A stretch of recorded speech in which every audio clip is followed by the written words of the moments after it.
በስመ አብ ወወልድ ወመንፈስ ቅዱስ አሐዱ አምላክ አሜን። ስድራ እግዚአብሔር ህዝበ ክርስቲያን ከመይ ቀኒኹም ከመይ ኣለኹም? እግዚአብሔር ይመስገን አሜን። ስምት ልዑልን ሓያልን እግዚአብሔር አምላክና በአና ቦቶም ዘይንረብሕ ባረቱ ዝኸበረን ዝተመስገነን ይኹን። አጉራሪተ መዓት ሰአሊተ ምሕረት ድንግል ወላዲተ አምላክ ኪዳነ ምሕረት እግዚአብሔር ከም ዘኸበራ መጠን ዝኸበረትን ዝተመስገነትን ትኹን። እግዚአብሔር አምላክና በረኸት ቅዱሳኑ ናይ ቅዱስ ኤፍሬም ሶርያዊ በረከት ቅዱሳን ናይ ሐዋርያት ጴጥሮስ ወጳውሎስ በረከት ናይ ሃርዮን ሰማዕት ምስ ደቂ መዛሙርቱ በረከት ናይ ቅዱስ ፍሬምናጦስ መስተጋደል ይዓድለና። በዚ ዕለት እዚ እዚኦም ቅዱሳን ከቢሮም ዝውዕሉሉ ዕለት እዩ። ብፍላይ ድማ ቅዱስ ኤፍሬም ሶርያዊ አቦና ውዳሴ ማርያም ዝደረሰ መፍቀሪ ድንግል ዝተባሃለ ካብ ሊቃውንቲ ወገን ዝኾነ ኣዝዩ ብዙሕ ድርሰት ዘለዎ ከም ናይ ኣቦታትና ትምህርቲ 14,000 ድርሰታት ዘለዎ ቅዱስ ኤፍሬም ሶርያዊ በዚ ዕለት እዚ ዕለተ ዕረፍቱ ስለ ዝኾነ በረኸት ክኾነና ካብቲ ናቱ ገድሊ ካብቲ ናቱ ታሪክ ስንክሳር ከም ዝፀሓፎ መቅደመ ትርጓሜ ናይ ውዳሴ ማርያም ከም ዝነግረና ከምኡውን ትውፊት ኣቦታትና ከም ዘመልክተና ሕፅር ኢሉ ንዓና መምሃሪ ክኾነና ዝኽእል ታሪክ ናይ ኣቦና ቅዱስ ኤፍሬም ሶርያዊ ከም ፈቃዱ ክንርኢ ኢና።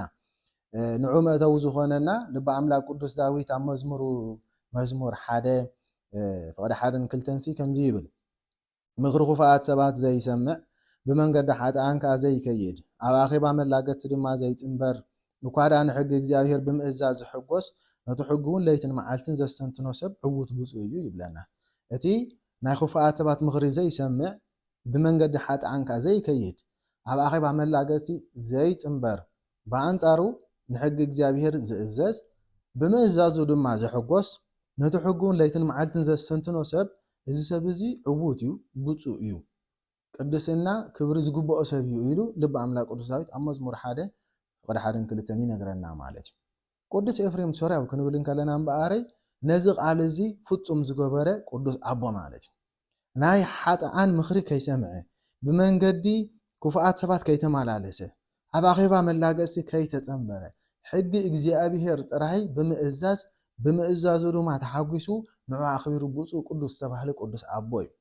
ትርጓሜ ናይ መዝሙር ዳዊት እንታይ እዩ ዝብል ብዙሕ ሰፊሕ ሓተታ እኳ እንተሃለዎ ሓደ ንፃል ነገር እንተዳ ወሲድና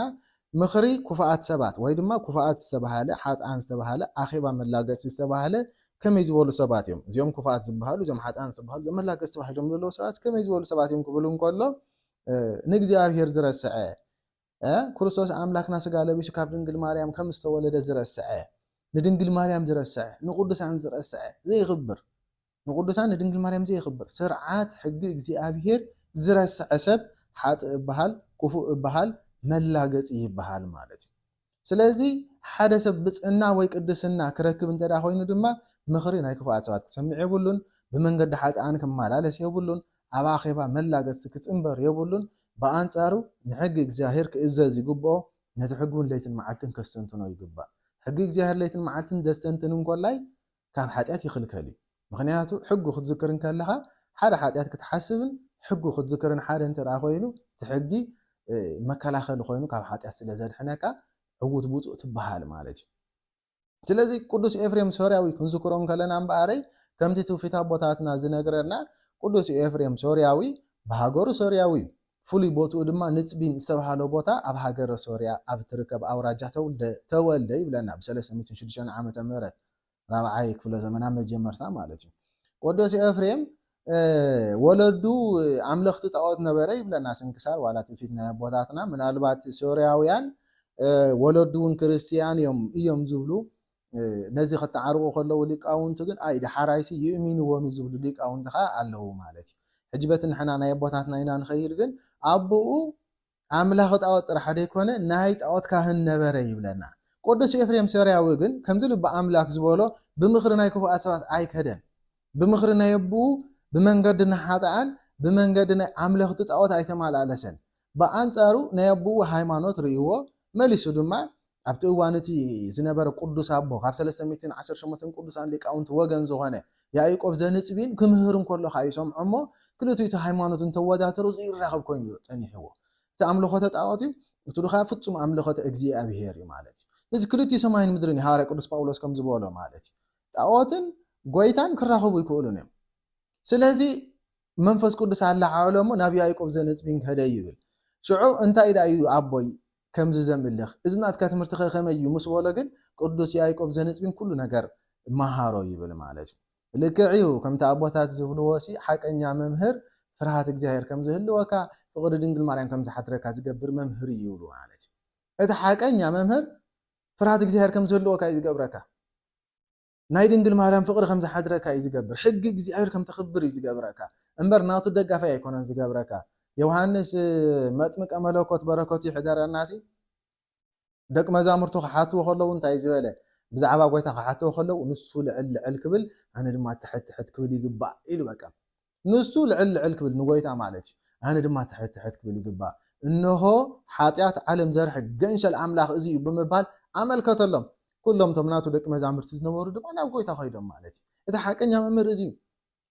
ምሂሩ ከመይ ጌርካ ናብ እግዚአብሔር ከም ትቐርብ ምሂሩ ከመይ ጌርካ ከም ትናሳሕ ምሂሩ ከመይ ጌርካ ከም ትቐርብ ምሂሩ ከመይ ጌርካ ብፍቅሪ ቅዱሳን ሓቢርካ ኣማላድነቶም ጸሎቶም እንዳተዓቀብካ ምስኦም ትነብር ዳይ ዝምህር እምበረይ ምሂሩ ናቱ ደጋፋይ ናቱ ተሓላቃይ ናቱ መላሳይ ኣይኮነን ዝገብረካ በዝሎሙ ዘመንኮ መብዛሕትና እንተ ዳ ተመልኪትና ኮ ደገፍትና ይስተፈላለዩ ሰባት ኢና ኮ ገሊኦም ዘይንፈልጦም ኣብ ዩቲዩብ ወፂኦም ጥራሕ ኢልና በቃ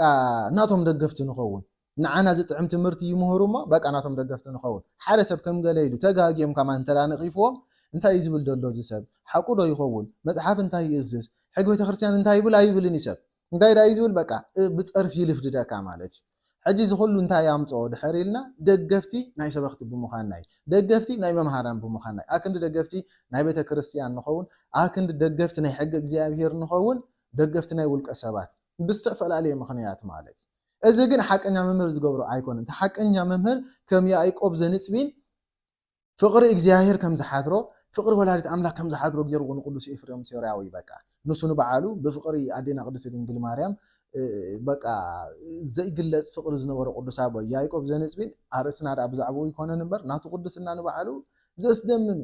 318 ቅዱሳን ሊቃውንቲ ክእከቡ ከለዉ ቅዱስ ቆስጠንጢኖስ ንጉስ ንኹሎም ብዝተፈላለየ መንገዲ ተኣምራት ከም ዘርእይዎ ይገብር ቅዱስ ያዕቆብ ዘንጽቢን ከዓ በቃ ካብ ኮንቱ ውዳሴ ኣዝዩ ዝረሓቐ ስለ ዝነበረ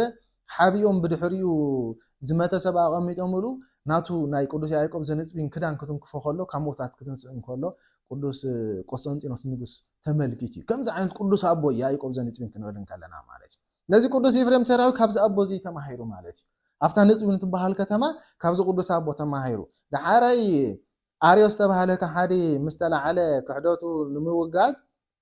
318 ቅዱሳን ሊቃውንቲ ኣብ ንቅያ ጉባኤ ኣብ ዝገበሩሉ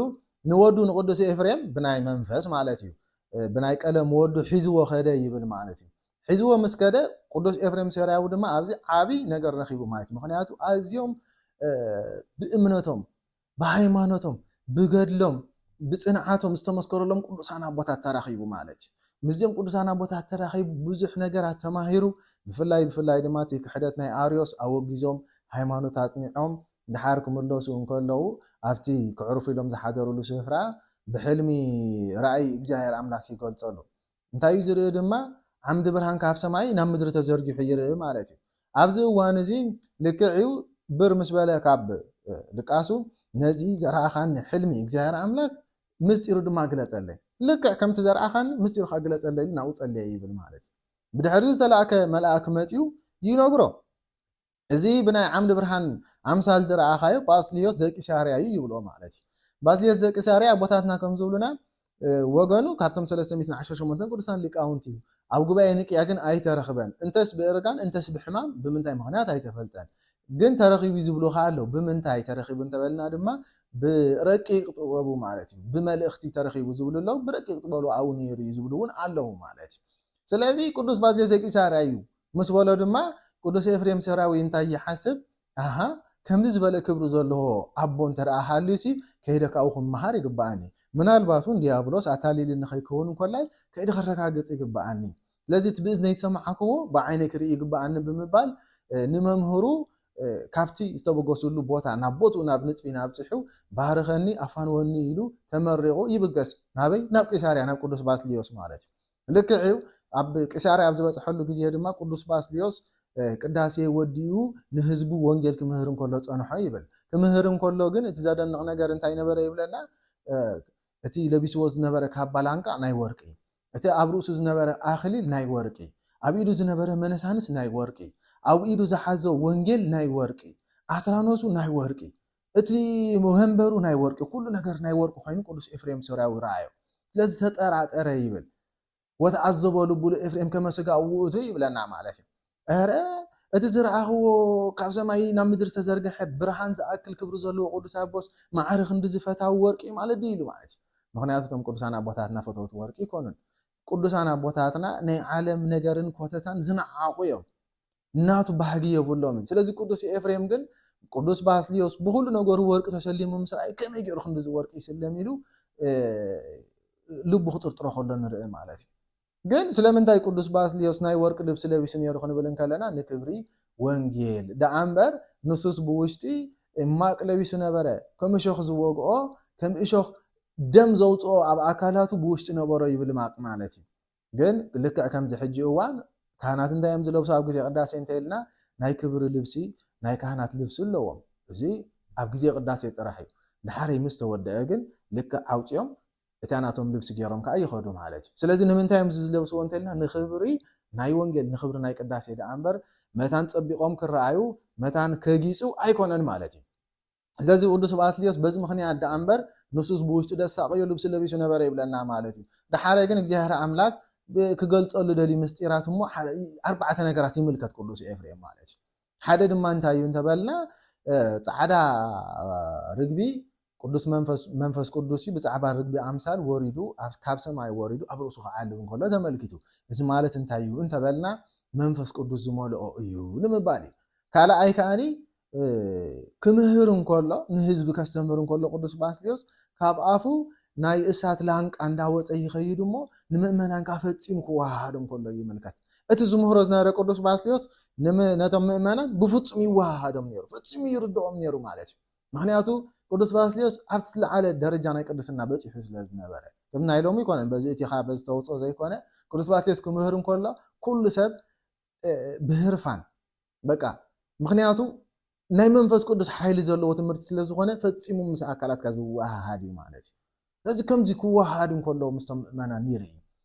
ከመይ ዝበለ ድንቂ ነገር እዩ እናበለ ከሎ ከም ሳልሳይ ከዓ ተሃዋስያን ከም ሃመማ ዝንቢ ዝኣመሰሉ ማለት እዩ መፂኦም ኣብ ኣካላቱ ክዓልቡ ከለው ሕርኩም ትሪሎም ክወድቁ ይርኢ እዚ እንታይ ዘርእየና እንተኢልና ነፅሮተ ስሉስ ቅዱስ ከዊኖ እሳት ደረጃ በፂሑ ስለ ዝነበረ ቅዱስ ባስልዮስ ማለት እዩ ምክንያቱ ናይ ቅዱሳን 10 ማዕረጋት ኣሎ እቲ ናይ መወዳእታ ነፅሮተ ስሉስ ቅዱስ እዩ ንስሉስ ቅዱስ ምርኣይ ማለት እዩ ከዊኖ እሳት ይበሃል በቃ እሳት ትቕየር ማለት እዩ ስለዚ ከምኡ ደረጃ በፂሑ ስለ ዝነበረ እቲኦም ከም በዓል ሃማ ዝኣመሰሉ ተሃዋስያን ኣብ ኣካላቱ ክዓልቡ ከሎ ሕርኩም ትሪሎም ይነዱ ነይሮም ማለት እዩ ክሓሩን ከለው ተመልኪቱ እዚ እናነቐ ከሎ መሊሱ ቅዱስ ባስልዮስ ትምህርቱ ምስ ወደአ ካብቶም ደቂ መዛሙርቱ ኣልዒሉ እንታይ ይብል ኣብቲ ጫፍ ኩርናዕ ዘሎ ኣቦ ቅዱስ ኤፍሬም ሶርያዊ ወለባሃዊ ኢልኩም ፀውዕዎ ይብሎም ስለዚ ድሓር ኣብቲ ቅዱስ ኤፍሬም ዝነበሮ ቦታ ኮይዶም ኣባ ኤፍሬም ሶርያዊ ወለባሃዊ ኢሎም ፀውዕዎ ይብል ማለት በዚ ነገር እዚ ቅዱስ ኤፍሬም ተደነቐ መን ነጊሩኩም ምስ በሎም ኣቦና ልኢኽና ይብሉ ስለዚ ቅዱስ ኤፍሬም እንታይ ተመልኪቱ ሽመይ ኣይሓተተ ከመይ ገይሩ ሽመይ ፈሊጡ ሃገረይ ከመይ ገይሩ ፈሊጡ ሃገረይ ይፍለጥ ሕራይ ድሓኒ ተግባራተይ ከመይ ፈሊጡ ምክንያቱ ለባሃዊ ናቱ ተግባር እዩ እናበለ እናነቐ ይኸይድ ማለት እዩ ድሓር ልክዕ ቅዱስ ኤፍሬም ቋንቁ ፍሩስት እዩ ናይ ሶርያ ቋንቋ ቅዱስ ባስልዮስ ድማ ናይ ቅሳርያ ወይ ከዓ ፅርኢ ናይ ግሪክ ቋንቋ እዩ ስለዚ ቅዱስ ኤፍሬም ናይ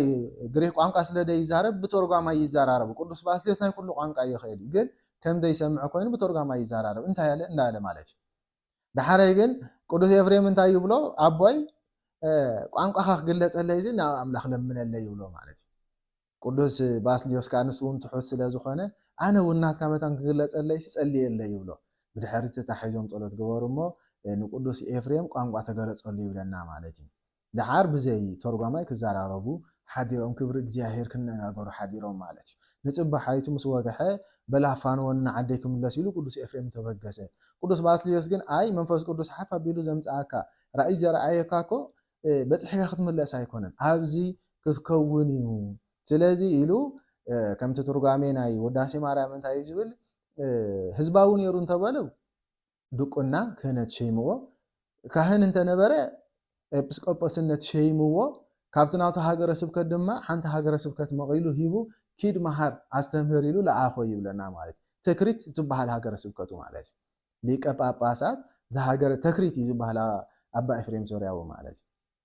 በዚ መንገዲ ድማ ከይዱ ንህዝቢ ከስተምህርን ክምህርን ጀመረ ቅዱስ ኤፍሬም ሶርያዊ ካብቲ ዘደንቕ ነገር ኣብዚ እዋን እዚ ሓደ እዋን ሓንቲ ካብ ነገስታት ወገን ዝኾነት ሰበይቲ ነበረት ሃብታም ሰበይቲ ይብልሞ ኩሉ ግዜ ሓጢያታ ክትገብርን ከላ ንካህን ምንጋር ሕፊርዋ ኣብ መጽሓፍ ትጽሕፍ ነበረት ደድ ገበረቶ ሓጢያት ኣብ መጽሓፍ ትጽሕፍ ደድ ገበረቶ ሓጢያት ኣብ መጽሓፍ ትጽሕፍ ሓደ እዋን ግን መጽሓፍ ኣመልዩ ክንድስንክሳር ኮነ ይብል ማለት ስለዚ ትጽሕፈሉ ቦታ እንኳን ሰዓነት ሽዑ እንታይ ኢላ ሓሲባ ኣይ ናብ ቅዱስ ባስልዮስ ከይደ ሓጢያተይ ከደምስሰለኒ ኢላ ናብ ቅዱስ ባስልዮስ ትኸይድ እሞ ኣቦይ ትብሎ ነዚ መጽሓፍ እዚ ኣይትገንፅሎ ግን ኩሉ መሊኡ ዘሎ ናተይ ሓጢያት እሞ ሓጢያት ይተሓደደልኪ ይደምሰሰልክ በለኒ በለቶ ይብል ብድሕሪ ቅዱስ ባስልዮስ እምነታ ተመልኪቱ ምኽንያቱ ሕሰቡ ወረይዎ መጽያ ቅዱስ ባስልዮስ ክድምስሰላ ከም ዝኽእል ከይረኣየ ሓጢያታ ክድምሰላ ከም ዝኽእል ኣሚና መጽያ ኣቦይ ይደምሰሰልክ በለኒ ኢላቶ ስለዚ እምነታ መስራኣየ ዛጓለይ ከምቲ እምነት ይኾነልኪ በላ ይብል ማለት ሕጂ ቆነና ይወሰደትን ስገዲ ተባህለትን መጽውቲ ተባህለትን ክንዲ ዝጸልይ ኣይተባህለትን ከምቲ እምነት ይኾነልኪ ኢልዋ ቅዱስ ባስልዮስ ከምቲ ዝበላ ድማ መጽሓፍ ኣልዕል ተበለቶ ብሙሉ ሓጢያታ ተደምሰሰ ይብል ግን ኣብ መንጎ እንተራየ ሓንቲ ሓጢያት ግን ከይተደምሰሰት ንሳ ድማ በቃ ንኽትገብራን ንኽትዛረበላን ንኽትነግረላን ከማን ኣዝያ እተሕፍር ሓጢያት ነበረት ይብሉ እሞ ኣቦይ እዚኣ ኸዳ ነዚ ኩሉ ደምሲስካስ ኣብዚኣ በፅሕካ ዳ ንምንታይ ኢላቶ ማለት እዩ እዚኣ ሓጢያት እዚኣ ድማ ኣይኮነ ዶ ክነግርስ ክዝክራ እንከለኹ እንኳን ብጣዕሚ ሕፍረት ዝስማዓኒ ክዛረበላ ደይከል ዓባይ ሓጢያት እያ እሞ እዚኣ እንዶ ግዳ ደምሰለይ ትብሎ ማለት እዩ ቅዱስ ባስልዮስ ግን ኣይ እዚስ ንዓያ ይከኣለኒ ንምንታይ ዝከኣሎ ምስ በለቶ ቅዱስ ኤፍሬም ኣለኪ ኣብ ተክሪት ከድኪ ንዑ ደምሰለይ በልዮ ንሱ ግን ክድምሰልኪ በላ ይብሉ እሞ ንሳ ድማ ሓራ ኢላ ኣሚና ቃሉ ተቐቢላ ናብ ቅዱስ ኤፍሬም ትኸይድ ቅዱስ ባስልዮስ ዘይከኣሎ ኮይኑ ዘይኮነስ ይብለና ትርጓሜ ማለት እንታይ ደኣኒ ነገረ ትሕትና እዩ ምኽንያቱ ቅዱሳን ኣቦታትና ካብ ክብሮም ክግለጽ ናይ ብፅዕም ክብሪ ክግለጽ ስለ ዝፈትዉ ከምኡ እውን ብጥበብ ወይ ድማ ብፈሊጥ ከኣኒ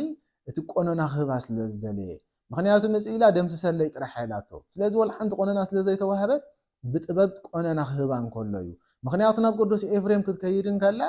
መንገዱ ነዊሕ ኣዋርሓት ዝወስድ መንገዲ እዩ ስለዚ ዓቐበት ክድይብ ከላ ቁልቁለት ክትወርድ ከላ ዕንቅፋት ካሃርማ እሾኽ ክወግኣ ከሎ እዚ ኩሉ እንታይ ክሕሰበላ ከም ቆነና መታን ክሕሰበላ ማለት እዩ ስለዚ ንሳ ድማ ብእምነታ ተበጊሳ ናብ ቅዱስ ኤፍሬም ከይዳ በፅሐት ኦ ኣባ ኤፍሬም ቅዱስ ባስልዮስ ኢለ ይኽን እሞ ኣብዚኣ ዘላ ሓጢያተይ እንዶ ደምስሰለይ ይበለቶ ይብል ቅዱስ ኤፍሬም ድማ ተቐቢሉ ኣይ እዚስ ነቲ ሊቀ ጳጳሳት ንቅዱስ ባስልዮስ ይዝከኣሎ እምበር ንዓና እንድኹም ኣዳ ከመይ ገይሩ ይከኣለና በላ ይብል ማለት እዩ እዚ ዝበለ ቅዱስ ኤፍሬም ዘይከኣሎ ኮይኑ ዘይኮነስ እንታይ ዳ ነገረ ትሕትና እዩ ትርጓሜኡ ከምቲ ናይ መጀመርታ እዩ ብድሕሪ እዚ ግን ከምዚ ይብላ ሕጂ ኸይድክ ተመለስ እሞ ቅዱስ ባስልዮስ ኩሉ ከምቲ ትበልዮ ክገብረልኪ ኢሉ ክትምለስ ከም ዘለዎ ኣይነግራ ግን ይብላ ሽዑ ምስ ተመለስከ ግን ቅዱስ ባስልዮስ ብሂወቱ ኣይትረኽብዮን ኢኺ እንታይ ደኣኒ ዓሪፉስ ኣብ መቃብር ወይ ከዓ ኣብ ሬሳ ናይ መቃብር ናይ ሬሳ ሳንዱቕ እትዮ እሞ ንመቃብር ክወስድዎ ከለዉ ኢኺ ክትረኽብዮ ግን ከይተጠራጠርኪ ደምስሰለይ ኢልኪ ኣብታ ሳንዱቕ ሬስኡ እንተ ደኣ ኣቐሚጥካ እታ መፅሓፍ ክድምሰሰልኪ ይብላ ሕጂ እዚ ክብሪ ናይ ቅዱስ ኤፍሬም ዘርየና ሕሰብዎ ምኽንያቱ መዓስ ከም ዝዓርፍ ቅዱስ ባስልዮስ ምፍላጡ ጥራሕ ኣይኮነን ዘደንቕ ንሳ ተኣትወሉ ግዜን ቅዱስ ባስልዮስ ዘዕርፈሉ ግዜን ብሓንሳብ ዝነግራ ዘሎ ማለት እዚ ድንቂ እኮ ምኽንያቱ እዛ ሰበይቲ እዚኣ እኮ ኣብ መንገዲ እኮ ክትቅኒ ትኽእል ክትሓድር ትኽእል ክትዕርፍ ኢላ ኮፍ ክትብል ትኽእል ክልተ መዓልቲ ሰለስተ መዓልቲ ክትዕርፍ ትኽእል እያ ግን ናይ መንፈስ ቅዱስ ነገር ስለ ዝኾነ ግን ከምኡ ኢሉ ይነግራ እሞ ንሳ ድማ ተበጊሳ ትኸይድ ብድሕሪ ዝልክዕ ከምቲ ቅዱስ ኤፍሬም ዝበላ ክብሪ ማዕርኽ እንደይ ምዃኑ ዚና ንርኢ ማለት እዩ ንሳ ኣብ ዝበፅሐትሉ ግዜ ቅዱስ ባስልዮስ ዓሪፉ ድማ ብክብሪ ብምስጋና ብመዝሙር ክቐብርዎ እናወሰድዎ ከለዉ ኣርከበት ይብል ማለት እዩ ብድሕሪ እዚ ኣባት ነብሳ ስለ ዝነበረ ሓዚና ኣልቂሳ በኽያ ማለት እዩ ድሓረይ ግን ከይተጠራጠረት ልክዕ ከምቲ ቅዱስ ኤፍሬም ዝበላ መፅሓፋ ሓጢያታት ዝተፅሓፋ መፅሓፋ ሒዛ ከደት እሞ በሂወትከ መምህርየ አንተ ትብሎ ማለት እዩ ብሂወት እንከለኻ መምህረይ ዝነበርካ ንስኻ ኢኻ ወድህረ ሞትከ መምህርየ አንተ ብድሕሪ ሞትካ ከማለይ መምህረይ ንስኻ ኢኻ ደምስስ ሓጢያታ ለዓመትከ ኢላ ልክዕ ሓጢያት ናይ ባርያኻ ደምስስ ኢላ ኣብቲ ናቱ ናይ ሳንዱቕ ሬሳ ኣንበረቶ ይብል እሞ ርእይ እንተበለት ሓጢያታት ትደምሲሱ ፀናሓ ይብለና ማለት እዩ ልክዕቲ ደራሳይ እንታይ ዝበለ ደምሰሰ በህይወቱ ዝሓጣ ወይ መፅሓፈ ወይ ምድህረ ሞቱ ኣሃተ ዘተርፈ ይብለና ማለት ልክዕ ብህይወቱ እንከሎ እቲ ኣብ መፅሓፍ ዝነበረ ሓጢያታት ደምሲስላ ድሕሪ ሞቱ ከዓ እታ ዝተረፈት ሓንቲ ከም ዝደምሰሰላ ይነግረና እዚ ድማ ስልጣነ ክህነት ናይ ኣቦታት ይነግረና ማለት ናይ ካህና ስልጣን ማዕርኽ እንደዚ ናይ ካህና ስልጣን እንተ ደኣ መንገዶም ዘስተኻኸሉ እንተ ደኣ በቲ ሓቀኛ መንገዲ ዝኸዱ እንተ ደኣ ኮይኖም እቲኦም ሓቀኛታት ካህናት ዋላ እንተ ዓረፉ ከኣስሩን ክፈትሑን ዝከኣሎም ወይ ከዓ ስልጣኖም ዋላ ድሕሪ ሞት ከም ዝኾነ ንኽነግረና ማለት እዩ ምዝ ተታሒዙ ኮኑ በዓሉ ቅዱስ ኤፍሬም ሶርያዊ ልክዕ ምስኡ ድተማሃረ ቅዱስ ያዕቆብ ዘንፅቢን ክምህሮም እንከሎሲ ብፃይ ነይርዎ ቅዱስ ስምዖን ዘአምድ ዝተባሃለ ማለት እዩ ቅዱስ ስምዖን በዓሉ ናቱ ርእሱ ዝኸኣለ ናይ ቅዱስና ታሪክ ዘለዎ ቅዱስ ኣቦዩ ዳሕረይ ግን ዝና ናይ ቅዱስ ኤፍሬም ምስ ሰምዐ ከም ዝተሸመ ሃገረ ስብከት ከም ዝተዋሃበ ማዕርግ ከም ዝተዋሃበ ምስ ሰምዐ ክበፅሖ ኢሉ ይኸይድ ሓዉ ስለ ዝኾነ መማህርቱ ማለት እዩ ከይዱ ዳሓር ክበፅሖ ምስ ከደ ቅዱስ ኤፍሬም ሶርያዊ ብዛዕባ ኣዴና ቅድስት ድንግል ማርያም ክምህር እንከሎ እንታይ ኢሉ ይምህር እግዝእትየ ቅድስት ድንግል ማርያም ይብል ማለት እዩ ሕጂ ንሳቶም ዝተማሃርዎ ግን ቅድስት ድንግል ማርያም እግዝእትየ ዘይብሉ እዩ ነይሩ ማለት እዩ ዳሓረይ ይሓቶ ትምህርቲ ምስ ተወድአ ኣባ ኤፍሬም ይብሎ ኣነሲ ኣቦና ክምህረና እንከሎስ ቅድስት ድንግል ማርያም ዳ ይምበር እግዝእትየ ቅድስት ድንግል ማርያም ዝብል ስካበያ ኣምፂኻዮ ኢሉ ይሓቶ ማለት እዩ ቅዱስ ኤፍሬም ሶርያዊ ከዓ ክብሩ ክገልጽ ኣይከውን ቅዱሳን ክብሮም ኣይገልጽን ኣነ ከምዚ ኣይብሉን እዮም ስለዚ ኮንቱ ውዳሴ መታን ኮይኮን ኣይ መምህርና ምሂርና ይብሎ መምህርና ሳይመሃረና መምህርና ንክልቴና ይምሂርና እሱ ሳይመሃረና ሓቂ ዳ ነገረን ካበይ ከምፂኻዮ ይብሎ ጭዕይ ኣይ ምሂርና ይብሎ ቅዱስ ኤፍሬም ከዓ ድሓር እሞ እንተ ዳ ምሂርና ከድና ዘይነሓቶ ተባሂሎም ኣበይ ቅዱስ ያዕቆብ ዘንፅቢ ናብቲ ሽዑ ግዜ ዓሪፉ ዝተቐቢር እዩ ስለዚ ናበይ ይኸዱ ናብ መቃብሩ ኣየ እምነት መቸም መፅሓፍ እንታይ ዝበለ ጎይታ እኮ በዓል ነቲ ዝኣምን ኩሉ ይከኣል መቸም ሓንሳብ ክንሓስቦም ከለና ካብ እሞሮና ወፃእ ዝኾኑ ነገራት ኣለው ተኣምራት ኣለው ነዚ ግን ኣብ ቅድሚ እግዚኣብሄር ቀሊል ኣብ ቅድሚ ሰባት ብርቱዕ ኣብ ቅድሚ እግዚኣብሄር ኩሉ ነገር ቀሊል ኩሉ ነገር ስለዚ ነቲ ዝኣምንካ ኩሉ ነገር ቀሊል ክልቲኦም ስለ ዝኣምኑ በቦኦም ስለ ዝምክሑ ኣብ ሃይማኖቶም ብኣምላኾም ስለ ዝፀንዑ ከይዶም ናብ መቃብሩ ኣብ መቃብሩ ከይዶም ድማ ኣቦና መስክር ኢሎሞ ኣነ ዝተማሃርኩ ከምዚ ዝመሃርካና ከምዚ ስለዚ መስክር ኢሎሞ ልክዕዩ ከምዚ ኢሎም መስክር ምስ በልዎ ቅዱስ ያዕቆብ ዘንፅቢ ካብ ምዉታን ተንስኡ ይብለና ማለት እዩ ልክዕ ኣእዳዉ ኣፃብዕቱ ከም ፋና እናብርሀ ዝብል ብሂወተይ እንከለኹስ ይብላ ብሂወተይ እንከለኹ እብለኪ ቅድስት ድንግል ማርያም ከመ ስምዖን ዘአምድ ይብላ ማለት እዩ ከም ስምዖን ዘአምድ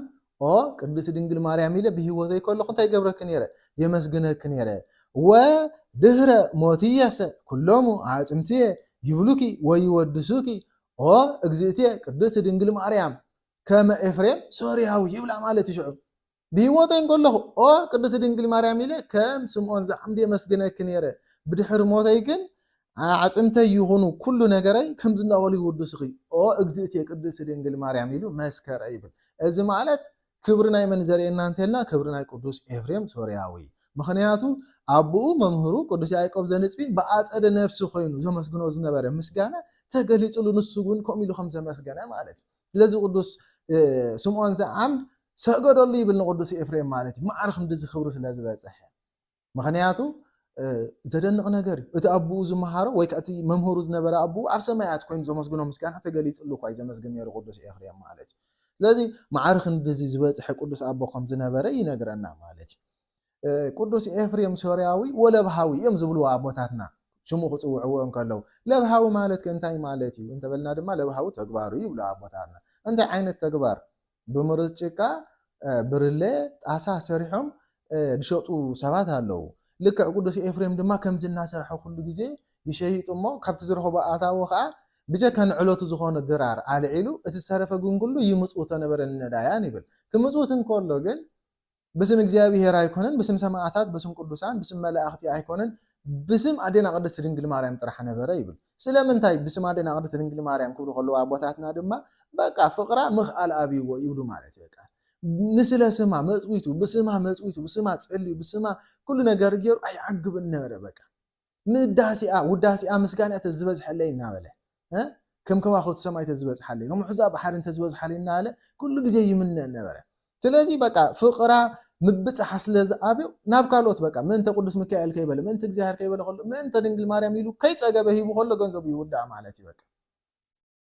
ድሓር ከምዚ ኢሉ እንዳተመነየ ውዳሲኣ ክበዝሐለይ እንዳተመነየ ተመነየ ጥራሕ ኣይተረፈን ኩሉ ግዜ ግን እንታይ ይገብር ነይሩ ምምናይ ጥራይ ኩሉ ኮንቲ እዩ እንታይ እንዳተመነኻ ትምኒትካ እናገለጽካ እስኻ ሓደ ነገር ክትፍትና ኣለካ ነዚ ቅዱስ ኤፍሬም እንታይ ይገብር ነበረ እዮም ዝብሉና ኣቦታትና ኣብ መጽሓፍ ቅዱስ ወንጌል ሉቃስ ተጻሒፉ ዘሎ በሰላም ቅዱስ ገብርኤል መልአክ ዝብልን ጸሎት እግዝእትነ ማርያም ድንግል ማርያም ዝብልን ንኽልቲኡ በቢ 64 ግዜ ንመዓልቲ የብጽሐላ ነበረ ብዕድሚኣ መሰረት ማለት እዩ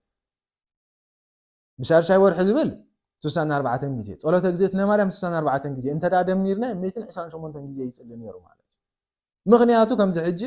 ናይ ኣዴና ቅድስት ድንግል ማርያም ብብዝሓትን ብስፍሓትን ኣይነበረን ምስጋና ስለዚ ቅዱስ ኤፍሬም ስራ እናደጋገመ ነዚ የብፅሖ ነበረ ይብለና ማለት እዩ ልክዕ ካብ እዋን ሓደ መዓልቲ ግን እቲ ናይ ወትሩ ስርሑ ኣጻፊፉ ወዲኡ ዕርፍ ኣብ ዝበለሉ እዋን ኣብቲ ዝነበረላ በዓቲ ኣብታ ዝነበረላ ቤት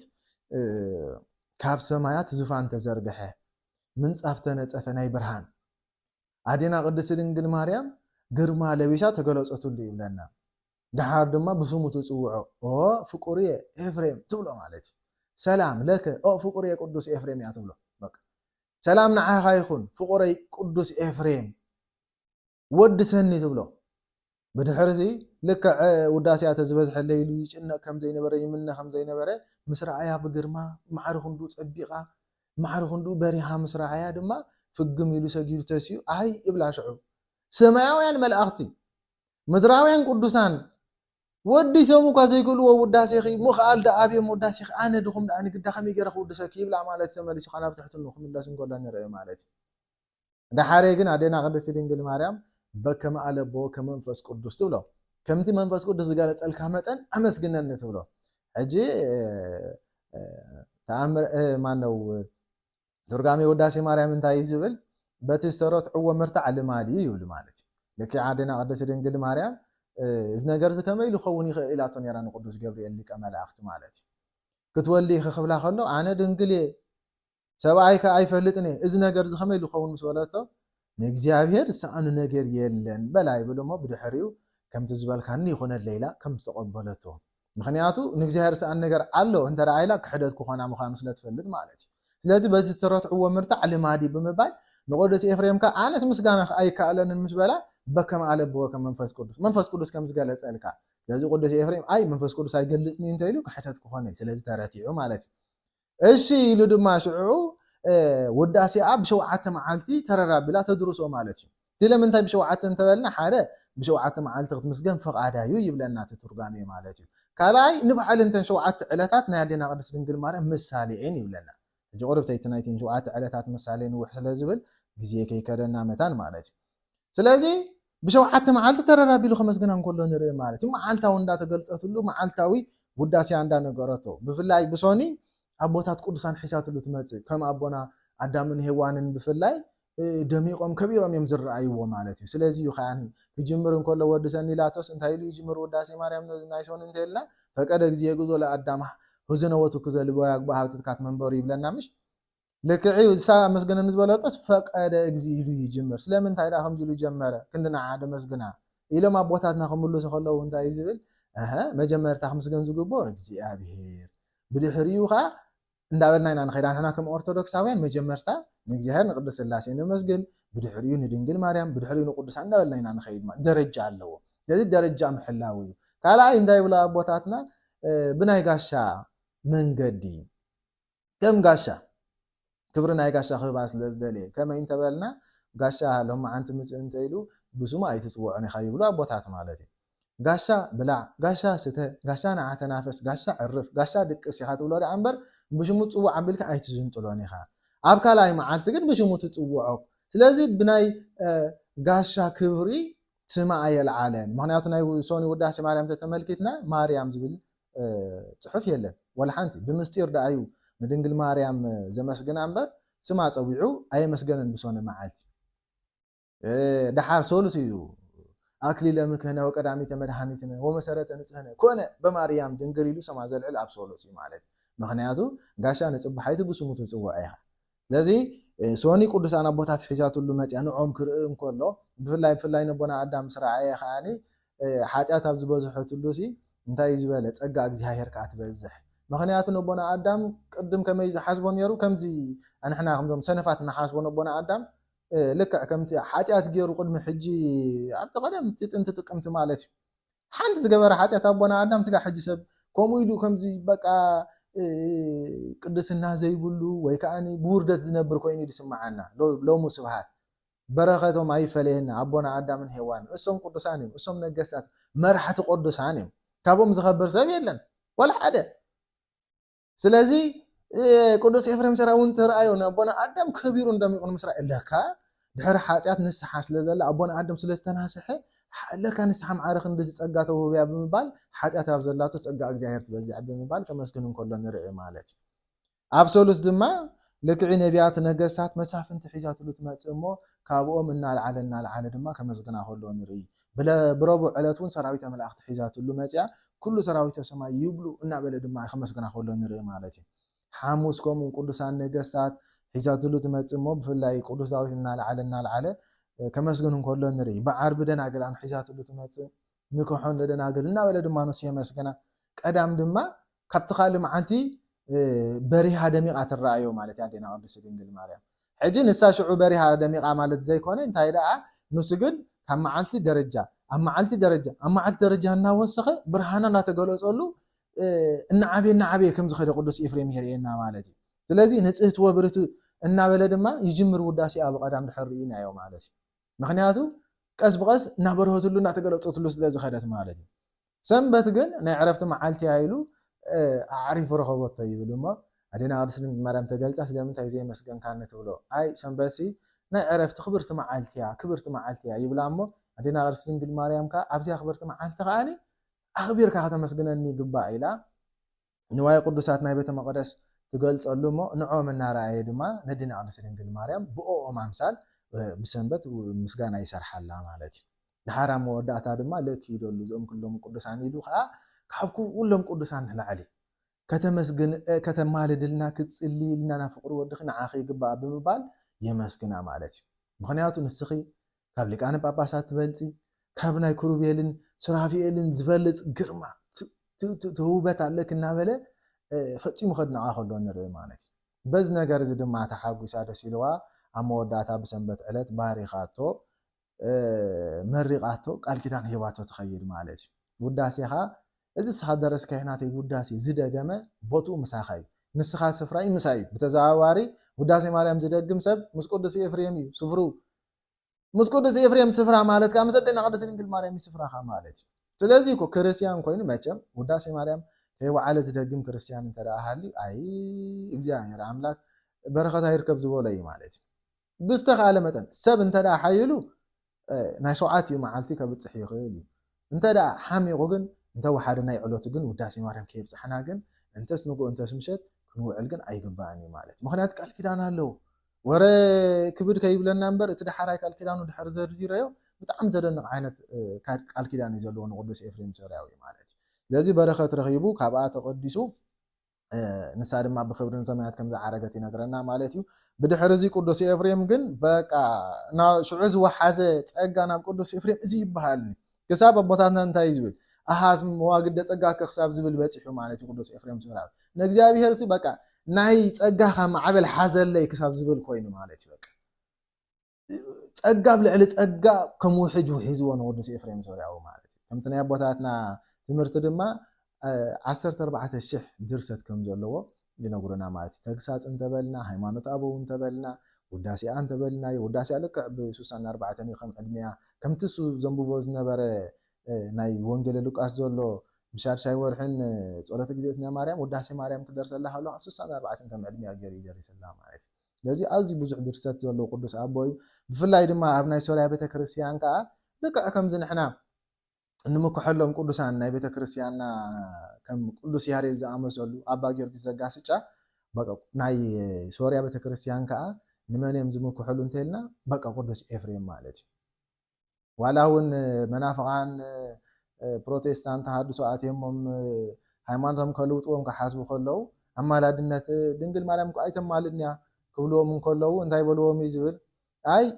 ቅዱስ ኤፍሬም ንድንግል ማርያም ወዲሱ ገነት ዘይኣተወ እንተደኣ ኮይኑ ቅዱስ ኤፍሬም ዘይብሉ ገነት ካብ ንኣቱ ቅዱስ ኤፍሬም ዘለዎ ሲኦል መታዊ ሕሸና ከም ዝበሎም እዩ ነገር ማዕርኽ እንደዚ ዝምክሕሉ ቅዱስ ኣቦ እዩ ማለት እዩ ስለዚ ብከምዚ ብቅድስና ከም ዝነበረ ሓደ ሓደ ለው ኣብ ሂወቱ ዘጋጥሙ ብዙሕ ፈተናታት ምክንያቱ ዲያብሎስ መቸማ ይዕርፍን እንዲሉ ንቅዱሳን ካብ ምፍታን ሓደ እዋን ዘይወለዶ ውሉድ ወሊድካ ኢሎም ከም ዝሃብዎ ክዕቢ ከም ዝተገደደ ሓደ እዋን ሓንቲ ሰበይቲ ከጋጊ ከውድቀ ካብ ድንግልንኡ ከፍርስ ኢላ እስኮሜሳት ሒዛ ናብ ቤቱ ከም ዝኸደት ድሓር ቀሰይ ያቢሉ ከመይ ገይሩ ከም ዝመሃራ ልክዕዩ ኣብ ቤቱ መሰእተዋ ጋሻ ኮይና መፅያ ማለት እዩ ብድሕሪኡ ንደቅስ ኢላቶ ድሓረ ግን ኣይ እዚስ ክቡር ቦታ እዩ ናይ ቅዱሳን ቦታ እዩ እሞ ቅዱስ ስፍራ ስለዝኾነ ንዕናበይ ከም ድቅስ ከርኤክ ኢሉ ሒዝዋ ይወፅእ ድሓር ኣብ ዕዳጋ ኣብ ማእከል ዕዳጋ ወሲዱ ንዕበል ብዝን ደቅስ ኢሉ ክዳውንቲ ከውፅእ ይጅምር ብድሕሪ እዚ እዋ ኣባ ኤፍሬም እንታይ ትገብር ኣላ እዋ ንደቅስ ዘይበልክን ድሓረ ግን ሰብ እንዳረአየና ኢል ምስ በለቶ እግዚኣብሔር ኣምላክ ዓይንታ ግለፀላ በለ እሞ ቋሕ እንተበለት መላእክተ ሰማይ ዓይንቶም ኣብፂጦም ሰይፎም መሊሖም ረኣየቶም ይብል ማለት እዩ ዓይነት ክርኢና ሕሸና ሰብ ድኽርኤና ዋላስ እዚኦም ምስ በላ ግን ብድሕሪኡ ኣብ እግሩ ፍግም ኢላ ወደቐት ይብል ድሓር ቀሲ ኣቢሉ ኣስተምሂሩ ድማ ቅድሚ ንሱ ምዕራፉ ንሳ ብቅድስና ከም ዝዓረፈት ንቅድስና ከም ዘብቅዓ ይነግረና ማለት እዩ ስለዚ በዚ ብፍሉይ ቅድስና ሓሊፉ ንወላዲተ ኣምላክ ኣኽቢሩ ከቢሩ በዚ ዕለት እዚ ድማ ኣብ 67 ዓመቱ ብ373 ዓመተ ምህረት ዝዓረፈሉ ዕለት እዩ በረኸቱ ረድኤቱ ናይ ቅዱስ ኤፍሬም ሰራዊ ወለባሃዊ ምስ ኩላትና ህዝበ ክርስቲያን ይኹን ይሕፅር ኣቢለ ናይ ቅዱሳን ሃዋርያት ጴጥሮስ ወጳውሎስ ከዓ ተኣምራት ዝገበረሉ ዕለት እዩ ጰራግሞስ ዝተባህለ ንጉስ ኣብ ከባቢ ሶርያ ይብሉ ኣቦታትና ብደበና ተፃዒኖም ድሕሪ ፍልሰታ ናይ ኣዴና ቅድስት ድንግል ማርያም ኣብ ቤት መንግስቱ ዓለቡ እሞ ሰንበለ ደንገፀ ይብል እንታይ ኢኹም ንስኹም በለ ይብል ብድሕሪኡ ኣንሕና ባሮት ናይቲ ሰማይ ምድርን ዝፈጠረ እግዚኣብሔር ኣምላክ ኢና በልዎ ይብል እስኹም ናይ ፈሓቂ ናይ እግዚኣብሔር ሰባት ምዃንኩም ከመይ ገይሩ ክፈልጥ ኢሉ ሓተቶም ይብል እሞ ኣንሕና ኢሎም ነገርዎ ይብል እቲ ኩሉ ጎይታ ዝገበሮ ካብ ንእስነቱ ክሳብ ንዓና ድሕነት ኢሉ ዝፈፀሙ ነገራት ኩሉ ነገርዎ እሞ ይብል እሞ ድሕር ከም ዝበልኩም ሞ ተኣምራትን ድንቂ ነገራትን ዝገብር ኣምላኽ እንተደኣ ኣሊኩም ጓለይ ኣላ ኳኽሲ ዓይና ደንቆራ ስለዚ ዓይና እንተደኣ ፈዊስኩም ለይ ኣነስ ትብልዎ ዘለኹም ኣምላኽ ሓቀኛ ኣምላኽ ምዃኑ ከኣምን የበሎም ይብል እሞ ኣምፃ እያ ጓልካ በልዎ ይብል ብድሕሪ እዚ ጓሉ መፀት ሃዋርያት ፀሎት ገይሮም ድማ ብስም ጎይታናን ኣምላኽና መድሓኒናን ኢየሱስ ክርስቶስ ሓወየት ይብል በዚ ነገር እዚ ተሓጒሱ ጰራግሞን ንጉስ ድማ ልክዕዩ ከም ዝተቐበሎም ንሃዋርያት ንሱን ቤተሰቡን ድማ ከም ተጠምቀ ይነግረና ማለት እዩ ድሓረ ግን ንሶም ናብ ሃገር ፊልጶስ ዝበሃል ቦታ ሓለፉ ከስተምሩ ቀፀሉ ማለት እዩ ብድሕሪ እዚ ዲያብሎስ ንጉስ ናይ ጎረባብቱ ዘለዉ መንግስታት ንጉስ መሲሉ ኣጋንንቲ ከዓ ልክዕ ከም ሰራዊት ኣምሲሉ ብምትሃት ማለት እዩ ናብ ንጉስ ጰራግሞስ መፂ ከፈራርሑ ጀመረ ይብል ስለምንታይ ነዞም ክልተ ስራይ ዝሰርሑ ሰራየኛታት ስለምንታይ ተቐቢልካዮም ነዚኦም ሰራየኛታት እዚኦም እንተዘይኣጥፊካዮም ኣነ ድማ ንዓኻን ንሃገርካን ከጥፍየ ኢሉ ከም ንጉስ ኣምሳል ኮይኑ መውፀ ይብል እሞ ንጉስ ጰራግሞስ ፈሪሑ 10,000 ሰራዊትን 200 ፈረሰኛታትን ልይኹ ነዚኦም ክልተ ሃዋርያት ከምፅዎም ኣዘዘ ይብል ናብ ሃገረ ፊልጶስ ከይዶም ከምፅዎም ማለት እዩ ብድሕሪ ናብ ሃገረ ፊልጶስ ከይዶም ይረኽብዎም ንሃዋርያ ቅዱስ ጴጥሮስን ቅዱስ ጳውሎስን እሞ ቅዱስ ጴጥሮስን ጳውሎስን ድማ ኣብ ቅድሚኦም ደው በሉ ይብል ግን ክብሪ ኣምላኽ ተገልፀ ኣፍራስ ናቶም ይብል እቶም ፈረሰኛታት ኣፍራሳቶም መፅኦም ኣብ እግሪ ናይ ቅዱስ ጴጥሮስን ጳውሎስን ሰገዱ ይብል ማለት እዩ ልክዕ ድማ ሓደ ካብቶም ኣፍራስ ድምፂ ኣውፅኡ ገሰፆም ይብል ከም ሰብ ተዛሪቡ ገሰፆም ይብለና ስንክሳር ተንቢብና ኢና ኢሎም መዓንቲ ማለት እዩ ብድሕሪ እዚ ነዚ ነገር እዚ ዝረኣዩ ወተሃደራት ብምልኦም ዕጥቆም ፈቲሖም ብኣምላኽ ናይ ቅዱስ ጴጥሮስን ጳውሎስን ኣመኑ ይብል ከይዶም ናብ ንጉስ ጰራቅሞስ ድማ ድሕሪ ሕጂ ኣንሕና ናትካ ሰዓብቲ ይኮናን ካባኸ ዝበልፅ ንጉስ ረኺብና ኢና እሱ ድማ ናይ ሃዋርያት ጴጥሮስን ጳውሎስን ኣምላኽ ይበልዎ ይብል ዕጥቆም ፈቲሖም ገንዘብካ እዚ እንካ ውሰድ በልዎ ይብል እሞ በዚ ድማ ጉሂ ጰራቅሞስ ንጉስ ክሳብ ሓዲዩ ዝውስነሎም ኣብ እስር ቤት ኩሎም የእተዎም ይብል ድሓረ ግን እንታይ ሓሰበ ይብል በዓለይ ከይደ ከምፅኦም ኢሉ 20,000 ሰራዊት ዝኣክሉ ሒዙ ናብ ሃገረ ፊልጶስ ምድላዋቱ ገበረ ንሃዋርያት ባዕሉ ከምፆም ማለት እዩ ብድሕሪ እዚ እንታይ ትእዛዝ ኣመሓላሊፉ ናብ ሃገረ ፊልጶስ ምስ ኣተኹም ይዕንውዋ ኣንድድዋ ዝረኸብኩሞ ቁተሉ በሎም ይብል እሞ እዚ ነገር እዚ ብመንፈስ ቅዱስ ሃዋርያ ቅዱስ ጴጥሮስ ተገለጸሉ ይብል ስለዚ ፀዊዑ ድማ ብፃይ ቅዱስ ጳውሎስ ኢልዎ ንጉስ ጰራቅሞስ መፂኡ ሃገር ከየጥፍእ ከሎ ንኽያሕና ባዕልና ንኽደበሎ ይብል እሞ ደመና ተፃዒኖም ኣብ ቤት መንግስቱ ኣተው ይብለና ብድሕሪ እዚ ንሕና ባዕልና መፂና ካለና እሞ ብሰንክናስ ሃገር ኣይትጥፍእ በልዎ ይብል ስለዚ ነቶም ልኢኽዎም ነበረ ወተሃደራት ክምለሱ ኣዘዘ ይብል ኣብዚ እዋን እዚ ድማ ንስኻትኩም መደናገርቲ ሰራሕተኛታት ኢኹም ኢሉ ፀረፎም ገረፎም ይብል ማለት እዩ ብድሕሪ እዚ ክብሪ ኣምላኽ ተገልፀ ቅዱስ ጴጥሮስ ፀልየ ኣምላኽ ጎይታና ኢየሱስ ክርስቶስ ሓይልኻ ግለፅ በለ ይብል እሞ ብድሕሪ እዚ ጰራቅሞስ ንጉስ ምስ ሰራዊቱ ኣብ ኣየር ንቁልቁል ኣፉ ተንጠልጠለ ይብለና ስንክሳር ነብብሎም መዓንቲ ብድሕሪ እዚ ሓንቲ ጓሉ ጥራሕ ዘይተንጠልጠለት ተሪፋ እምበር ኩሎም ንቁልቁል ኣፎም ኣብ ኣየር ተንጠልጠሉ ይብል በዚ ነገር እዚ ሰንቢዱ ጎይቶተይ ይበሎም ይብል ጎይቶተይ ሃዋርያት ኣነ ዝበልኩም ንክሰምዕ ድልው እዚ ሓሳቡ ንጉስ ኣታሊል ንዳ እምበር ኣነስ ባኣኹም ኣሚን እየ ነይረ ስለዚ ድበልኩም ንኽብል እየ ድበልኩም ንኽእዘዝ እየ ካብዚያ ዘለኽዋ መከራ ጥራሕ ኣድሕኑ ንበሎም ይብል እሞ ቅዱስ ጴጥሮስ ፀዊዑ እንታይ ይብል ነቲኦም ኩሎም ኣሲርካዮም ዘለኻ ብሰንኪ እምነቶም ክርስትና ስለዝተቐበሉ ንጎይታ ስለዝተቐበሉ ኣሲርካዮም ዘለኻ ፍትሓዮም ኣዝዝ በሎም ይብል ንጓሉ ልኢኹ ከም ትፈስሖም ገበረ ይብል ኩሎም ድማ ካብ እስር ቤት ወፁ ይብል ብድሕሪ እዚ ቅዱስ ጴጥሮስ ኣውፂኡ ኢየሱስ ክርስቶስ ንሱ ጥራሕ እዩ ኣምላኽ ጎይታ ፈጣሪ ኢልካ ፀሓፍ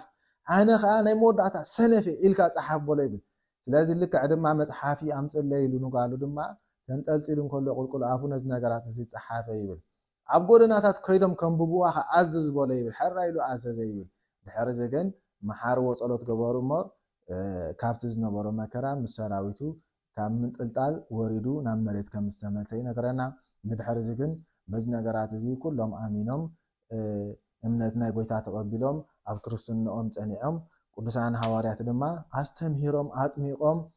ክርስቲያን ገይሮም ካብቲኦም ዝተምሃሩ ድማ ድቁና ክህነት ኤጲስቆጶስ ሸይሞምሎም መንገዶም ንኻልእ ናብ ትምህርቲ ይቀፀሉ ይብለና በዚ ዕለት እዚ እምበር ዝተኣምር ዝገበርሉ ዕለት እዩ ቅዱስ ሃርዮን ሰማዕቲ ድማ ምስ ደቂ መዛሙርቲሎም መዓንቲ ሰማዕትነት ዝተቐበለሉ